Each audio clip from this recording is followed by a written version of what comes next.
guys, it's the July Lioness. How are you doing today? Happy September and happy Memorial. We did that one. Labor Day weekend.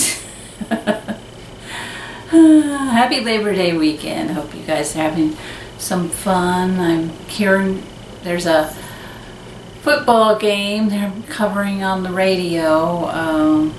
Not in this town, but a lot of the football fans are over wherever it is. It's in Jackson, I think. Yeah, I think it's in Jackson. So, yeah. So last week from the backyard, I showed you my big blue board, and I showed you the cut flowers I was going to glue to it and everything. Well, I'd say it's right here. I think I'm kind of done for now. I'm wanting to put some more big leaves on it as they, if some become easily accessible. So let me give you a closer shot. I put some pictures of it on Instagram and Facebook, but nobody knows. I have no followers for anything, so I doubt anybody has seen this. If anybody wants to follow me on Instagram, I post like once every 20 years or something, but just ask me in a private message, not in the comments, for my Instagram username, and I will privately send it to you.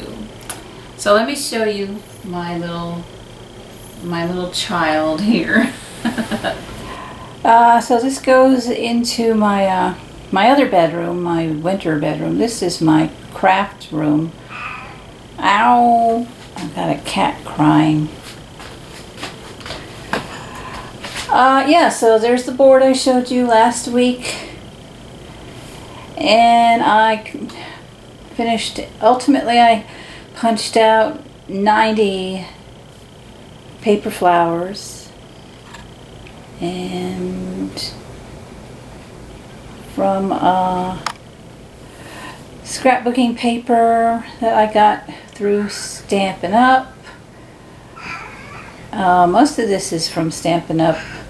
The glitter glue, there's a little glitter glue. See, right, this flower, it's just dry, just drying, but excuse me, I always have congestion.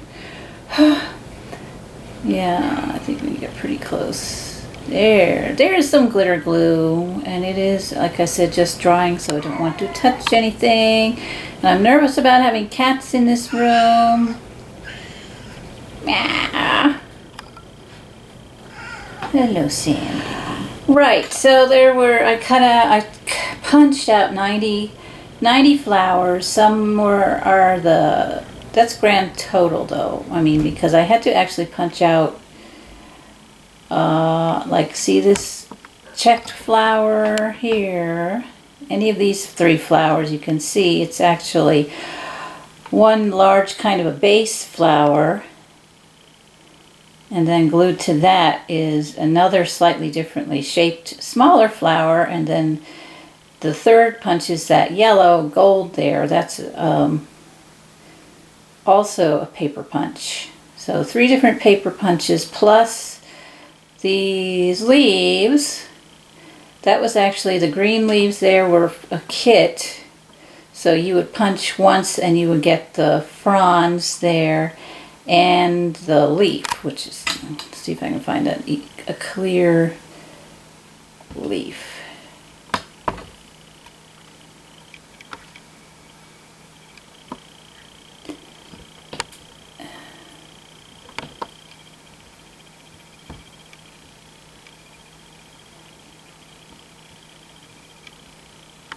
So yeah, that leaf and the frond with the leaves on it were 2 separate items, but you would punch it with the same punch, and that's the I think they call that the Bird Builder Kit paper punch from Stampin' Up. And all of these papers are from Stampin' Up! The Designer Series paper, checked paper, is from a series called I'm blanking right now. The Farmer's Market. I got it. Getting old. Yeah, that really cute check is from a Designer Series pack called Farmer's Market. And then this polka dot one is from, I'm not sure they still carry it, but that's from the Subtles collection. And then I used the Farmer's Market check for the outside flowers in that case.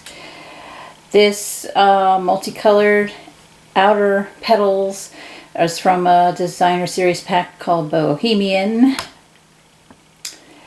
And the gold cardstock center, that's also Stampin' Up! From the Bohemian cardstock set. It's all coordinated and named. So, yeah, this is my little floral extravaganza. And it's going to go on top of my dresser in my bedroom. My curtains are close, pretty close to the kind of purple you see here. This purple is kind of yellowy to me, but it's in the family. It's not exact, but it's in the family. So that's what I've been doing the past, mostly yesterday. I just sat right here on this bed and punched my brains out.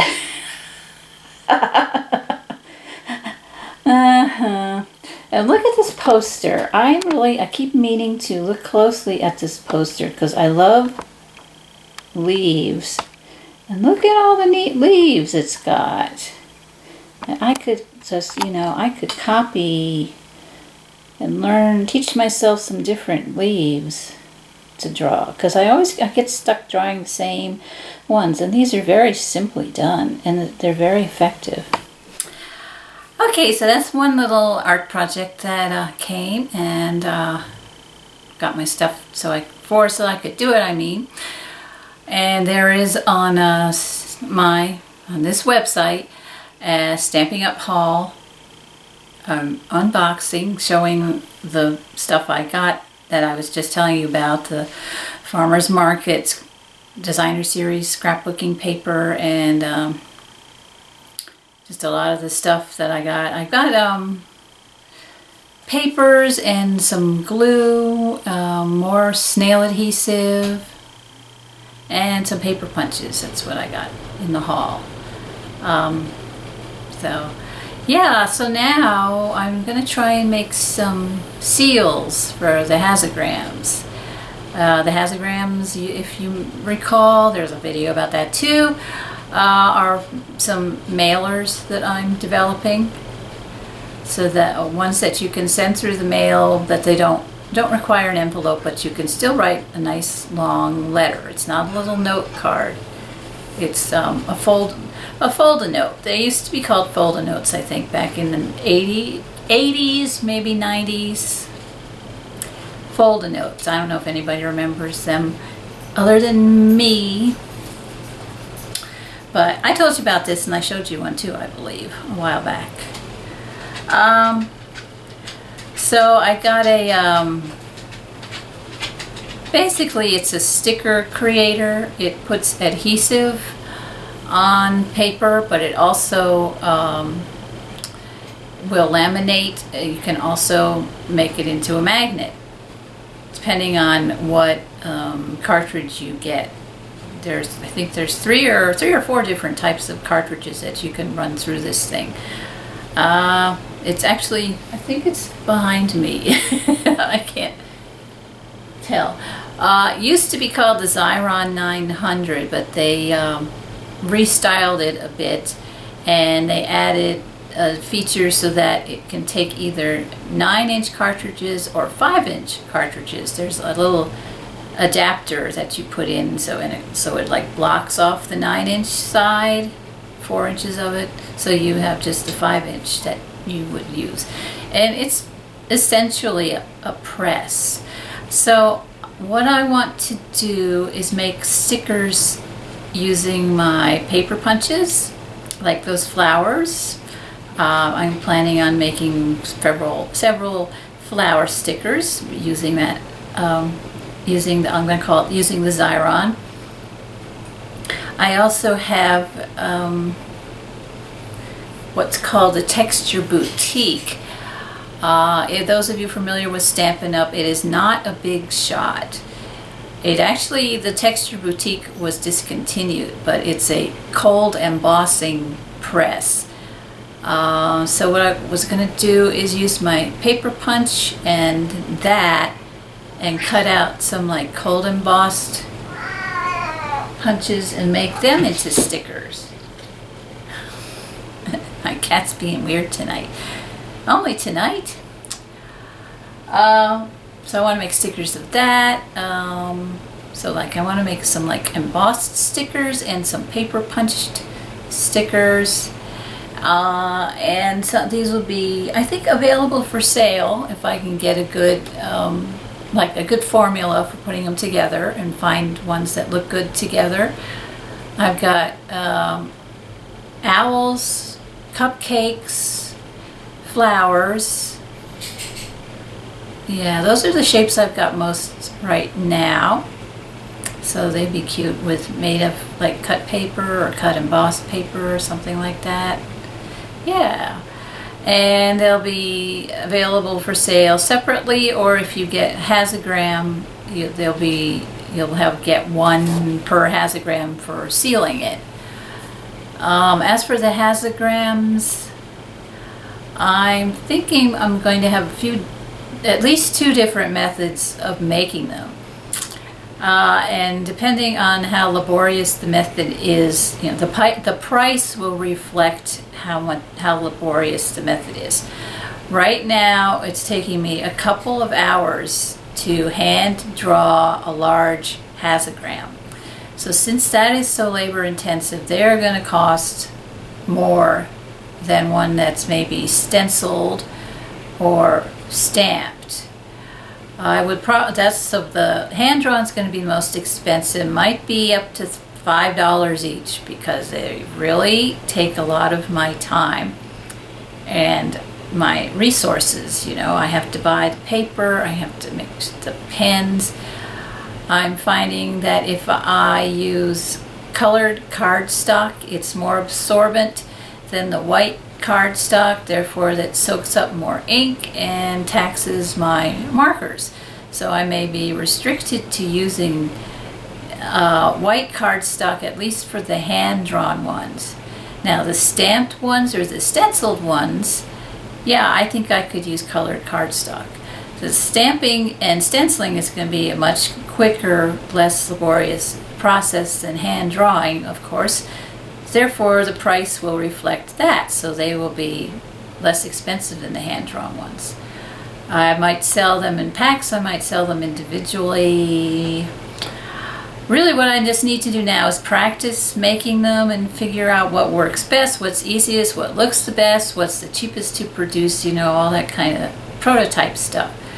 So I'm sending out prototypes to my friends, and actually what I think I'm going to do to see if it just survives the mail is mail a few to myself and see if it comes back destroyed or whatever. I've been mailing them to my friends, but then I have to bug my friends and say, did it make it? Did it make it? And I forgot to check, and I forgot to tell you, and so I just need to do this myself. I realize, it's going to cost me 50 cents, to mail one to myself.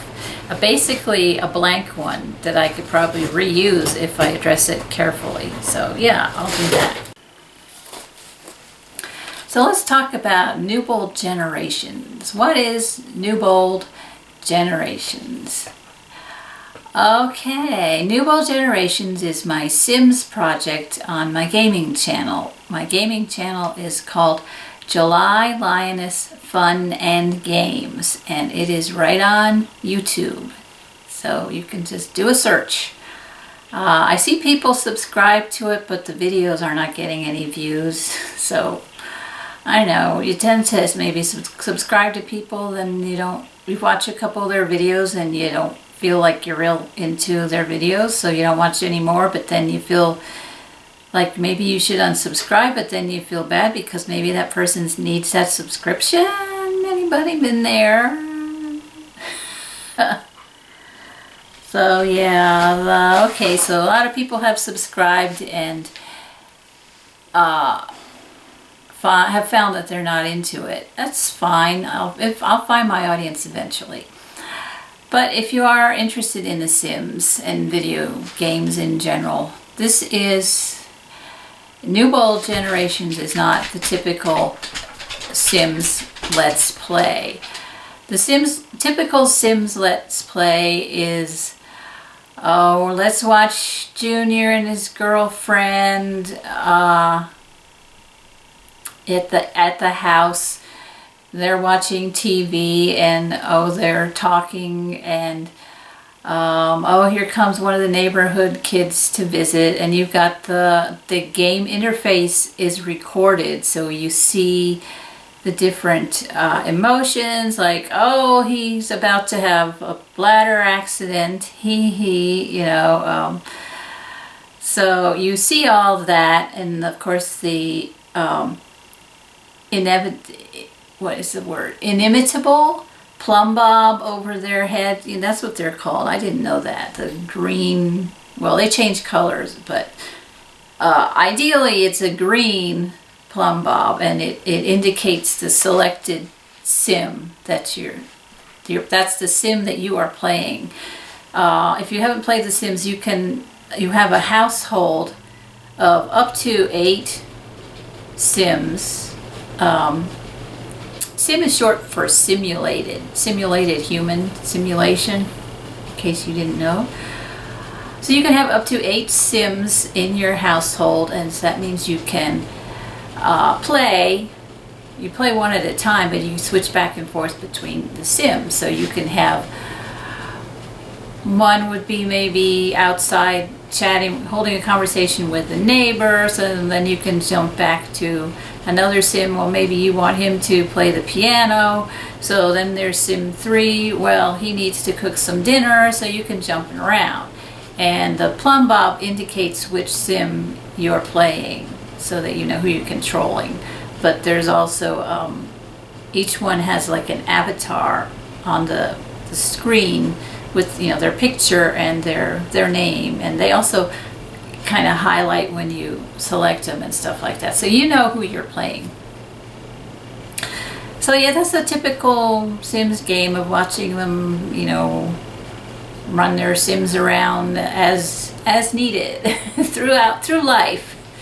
Weddings, funerals, they've got challenges. I mean, there's one Let's Play I'm watching of this girl who's she pulled 8 Sims. She didn't create all of them. I think she created one of them, and the other 7 were like donated to the Sims online community, so they were downloaded from there.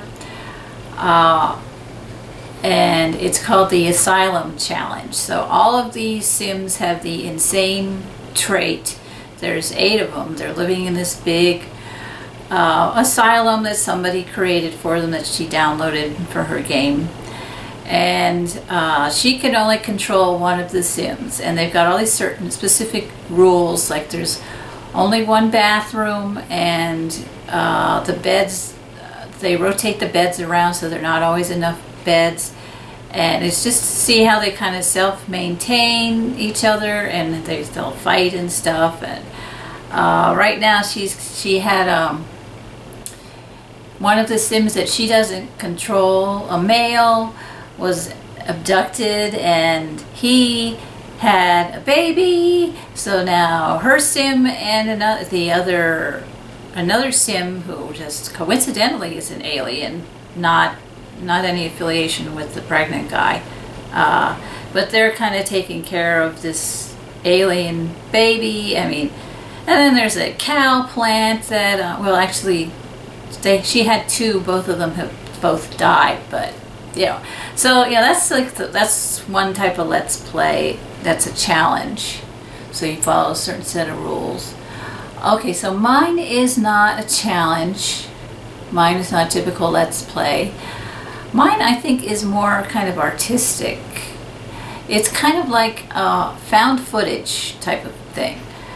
The premise of mine is there are 3 women from different households. They are all best friends, and they're all each family. There's 3 different families, and each woman is comments on the video for her family.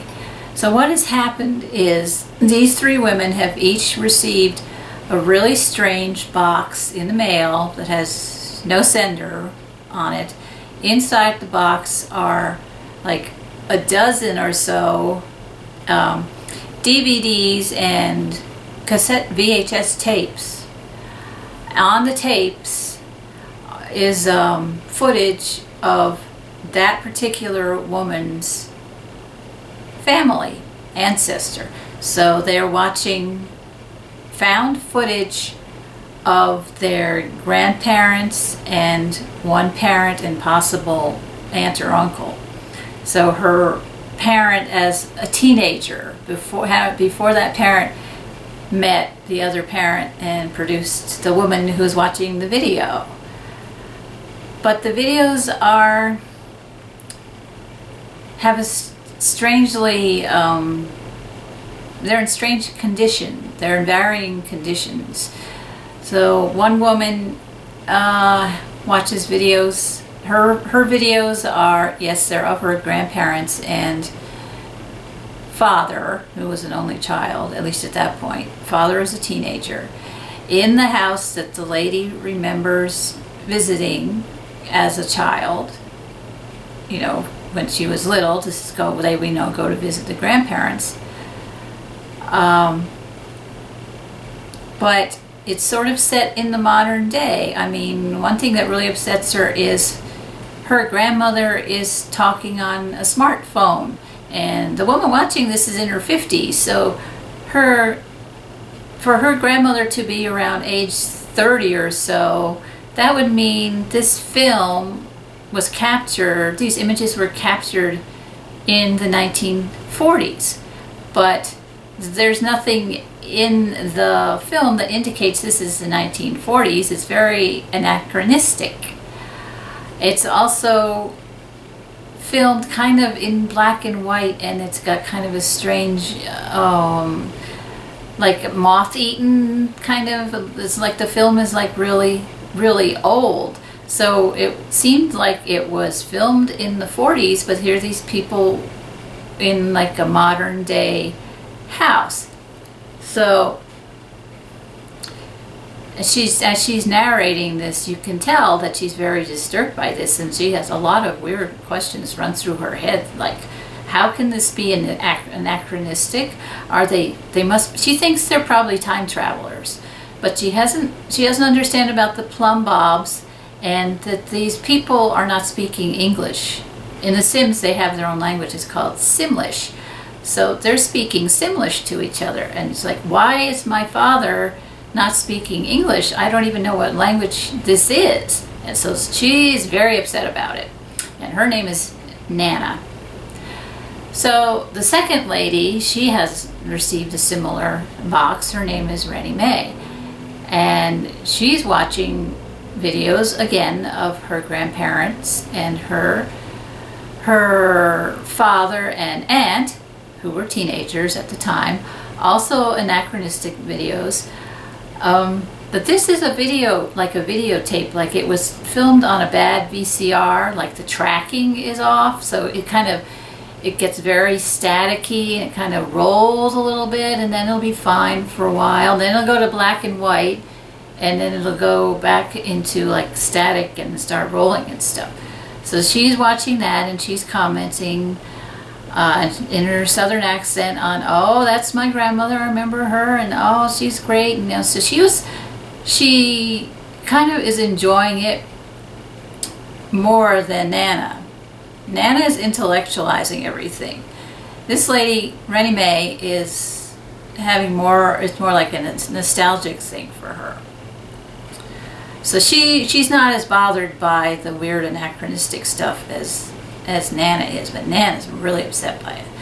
Okay, so the third lady receives the box. Her name's Rainy. Rainy is dances to the beat of a different drum. She operates on a different frequency from everybody. She's very creative. She's actually very intelligent. But because she doesn't really connect well with the outside world, most people think she's pretty stupid and they just can't, you know, she's a flake. Most people think she's a flake, but she's actually highly perceptive. She's perspicacious. And she's hurt that people don't realize that she's, you know, people just think she's a dum-dum. So I just uploaded Rainy's yesterday. And she learned a lot. Actually, the other two don't know it, but she's on the phone with her friend Mike, and she's saying to Mike, yeah, I finally got my box. I'm so excited.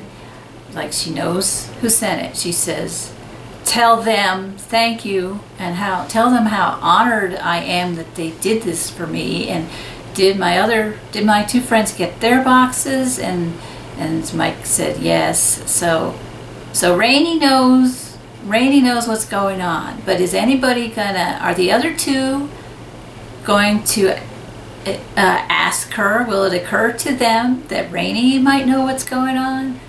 So it's an interesting, I think it's an interesting take on The Sims, and an interesting use of The Sims, because my videos do not show the user interface. So it looks pretty much like found footage, except you've got the plumb bobs. So Rainy has found out the purpose of the plumb bobs. That's why they're there. But her video looks different from everybody else's too, and Mike explains that. So, you know, Rainy has all the answers, but I thought would be interesting to see if Nana and Rennie May ever think to ask Rainy about it, or if they figure it out on their own. Also, it's going to be fun just playing the games, bringing them up through the generations, because eventually they're going to be watching themselves as children in the videos. So right now we're at the grandparents and parent generation, but the parents are teenagers. They need to grow up, get married, and then Nana will be watching baby Nana in the video. And maybe even we'll be watching adult Nana maybe get married, and watching herself get married and have her child, and we might even go into the future. So it's a passage through time using the Sims game. It's fun. Yeah, I'm enjoying it, and I just hope other people will find it and appreciate it. I think I said last week I disabled the comments because it is I just don't want to hear any negativity. So anyway, this has been a rather chopped up video, and I need to get some dinner. Take care, you guys, and I hope you have a wonderful holiday weekend and a great week, and I'll talk to you again soon. This has been the July Lioness. Thanks for watching. Bye bye.